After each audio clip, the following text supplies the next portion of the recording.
Hello everybody. The official title of my talk is quite a mouthful. So I will talk to you about RTI, which is a novel fisheries management approach that I have been developing over the years, together with the co-authors who are listed here. But what is RTI? Well, the acronym stands for Real-Time Incentives. In 2012, we published a Food for Thought paper where we outlined the concept of RTI. RTI is an innovative instrument for fisheries management that would replace catch or landings quotas and days at sea limitation, and can at the same time incorporate closed areas, whether permanent, seasonal or real-time, in one single management measure. Basically, each fisher gets an individual allocation of fishing impact credits. We call them RTIs, for example 200 per year.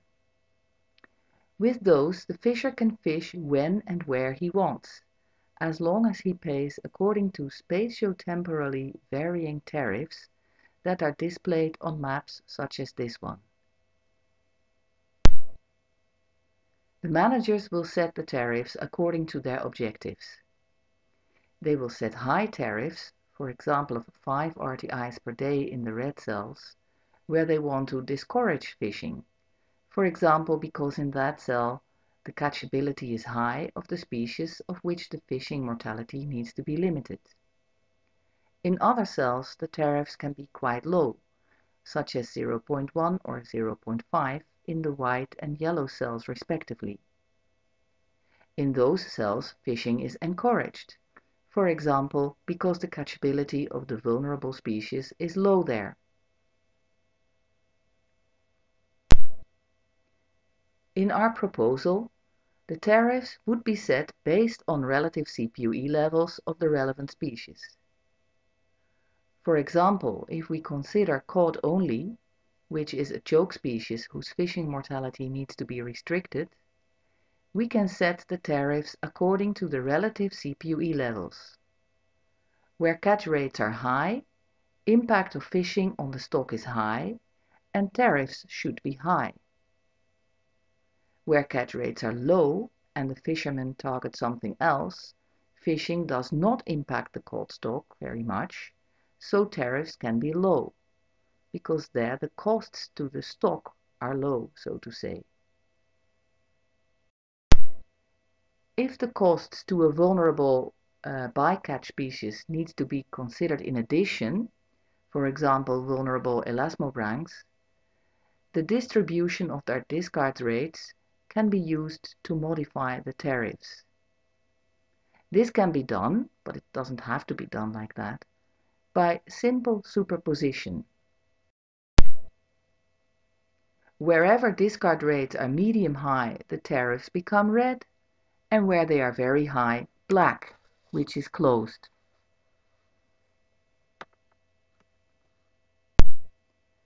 Another feature of the RTI system is that the tariff maps are gear-specific.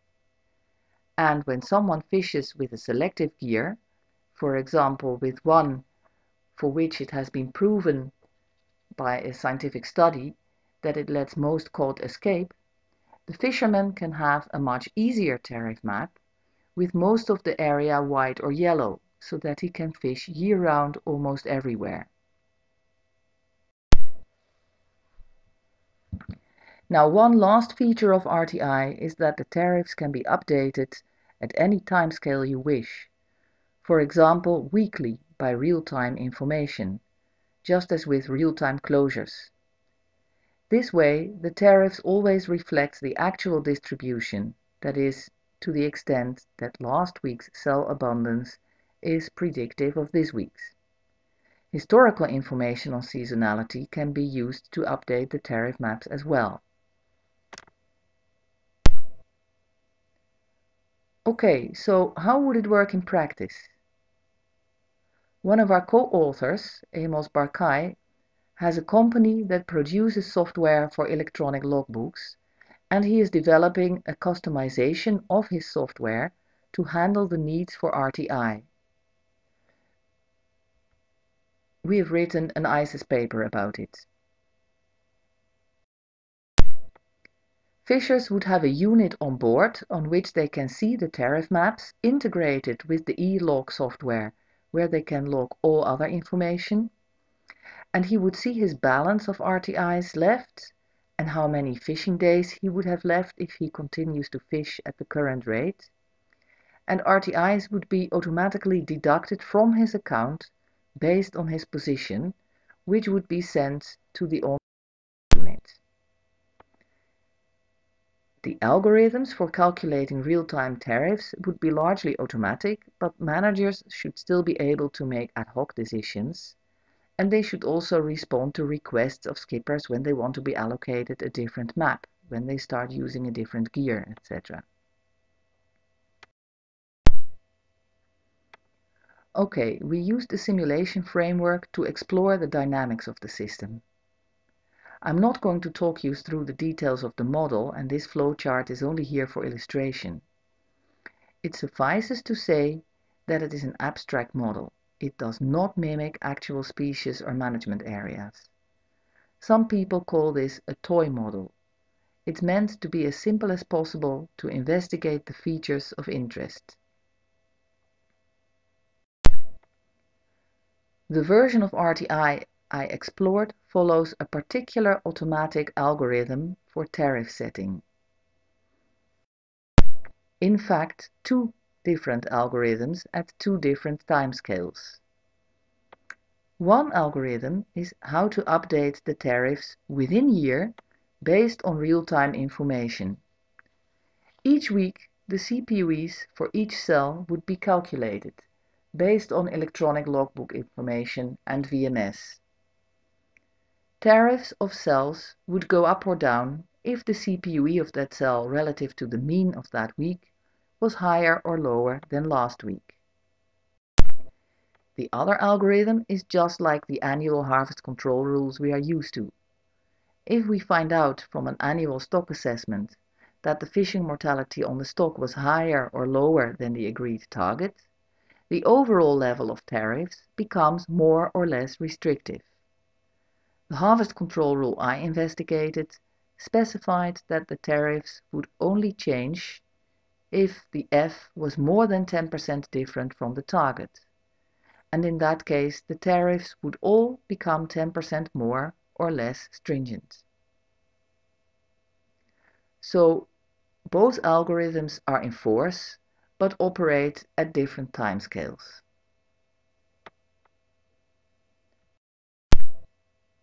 Our first simulation study has been published already. In it we challenged the system and found that it is robust to tactical fisher behavior, at least under the model assumptions. Even if fishers initially increased their efficiency, and even if fishers misreported their catches tactically to different cells, the harvest control rule brought the F to within the 10% bounds of the target within a few years. Next, we investigated how the system works with multiple species.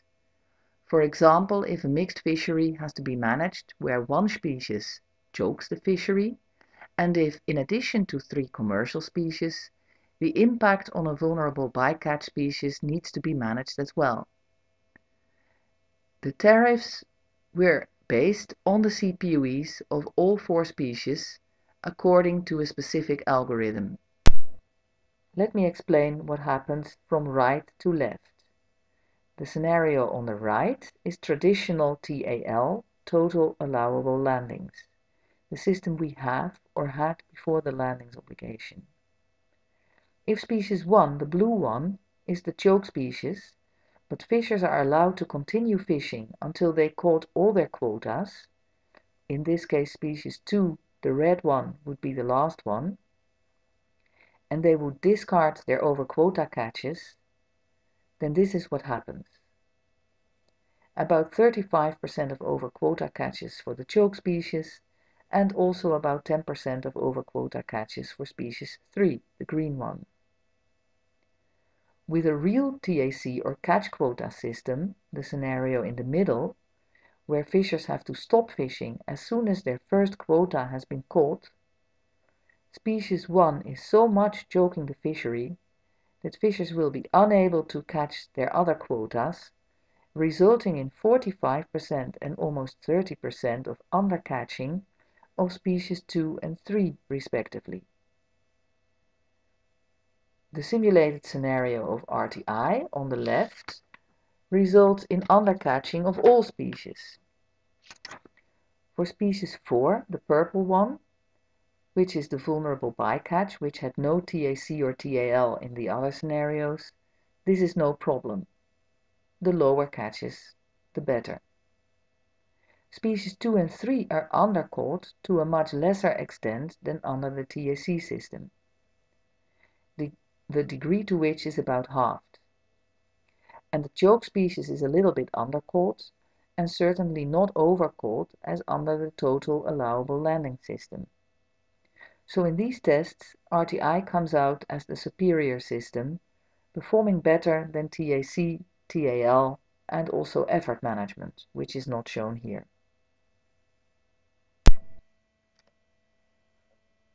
Because we only provide the concept, but all the details of the implementation need to be filled in, RTI is very amenable to bottom-up designing with fishermen.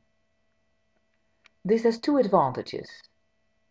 One is to gain buy-in from the fishing industry, and the other is to learn about case-specific conditions that are relevant to the RTI implementation.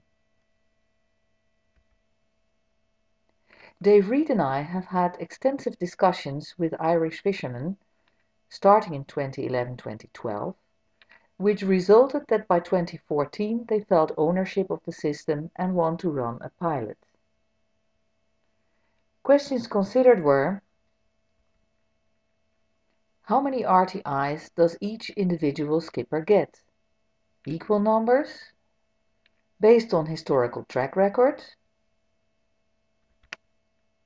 Do inshore fisheries also fall under the RTI system?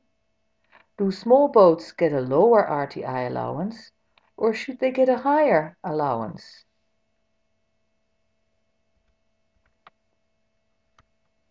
This is an important one. Do they pay RTIs while they are steaming, or only when they are fishing? In the first instance, they said only when fishing, and not when steaming, for example, through an expensive rectangle. But when you discuss with them how this should be verified, they become more sympathetic to the idea that all activity should count, and that the RTI allocations and tariffs are adjusted to account for this fact.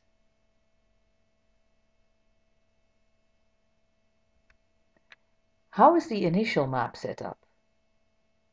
Based on scientific data only, or also based on industry perception?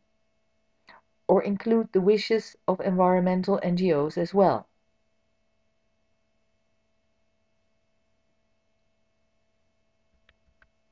These are important ones. The fishers don't like too fine scales. If they are confronted with different maps every week, planning becomes difficult. And also when the grid cells are so small that within one hole one crosses more than one grid cell. But the advantage of fine scale is of course the fine-tuning of the tariffs. At coarser scales, the tariffs must be set at higher levels because within a cell or time step, the realized catchability may be at the higher end of the range. Our fishers were not sure what the optimal scales should be and want to test this in a pilot.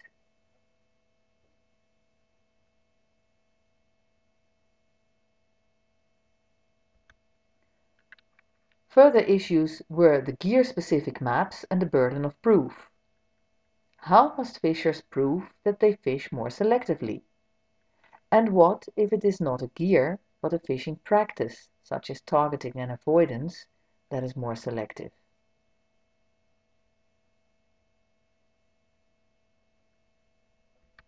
The most rewarding for us was when fishers came up with innovative solutions to problems they perceived. A brilliant solution was given by one fisher, which we now call the golden cell. The fishers feared that precisely those grid cells where they prefer to fish would always be red. Then this fisher proposed that each individual fisher can choose one favorite cell and have a reduced tariff in that cell. So each fisher would have his own golden cell with reduced tariff. This is a brilliant way to increase contentment among fishers. The overall setting of the tariffs will absorb the costs or impacts resulting from this. But each individual fisherman will experience a greater contentment when fishing at half tariff in his golden cell.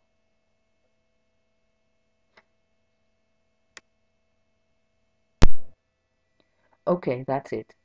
Thank you for your attention. And if you want to know more, we have a lot of information at our website rtiforfisheries.info.